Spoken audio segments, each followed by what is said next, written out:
Prime Minister took to Facebook today to announce that he's axing the controversial 457 visa program, going further than Labor's plan to overhaul the existing scheme.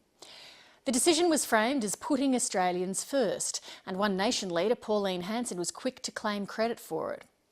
457s will be replaced with a new class of visa. There's stricter criteria for foreigners who want to work in Australia and employers who want to hire them. In a moment, the Immigration Minister Peter Dutton will join me, but first, Julia Holman takes a look at the scheme that's attracted criticism ever since its introduction under John Howard 21 years ago.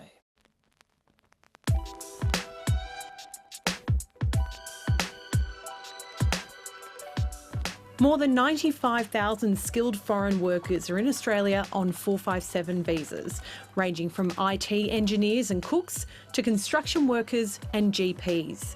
But from March next year, the government will raise the bar for foreign workers wishing to enter the country. We're bringing the 457 visa class to an end. It's lost its credibility.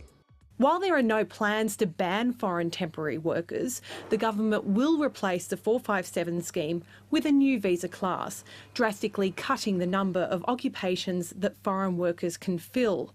They'll also insist on higher English standards, police checks and labour market testing.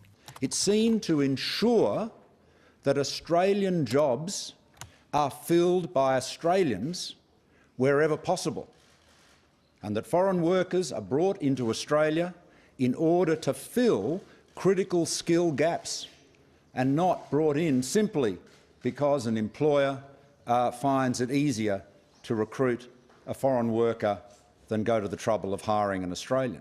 Global engineering and advisory firm Aurecon relies on employing engineers from abroad and remains optimistic about the effect of the changes. So currently we have approximately 48 people on 457 visas, but we are delivering some of Australia's largest infrastructure projects, and we still need to be able to bring in skilled migrants from outside of Australia where we are not able to recruit locally.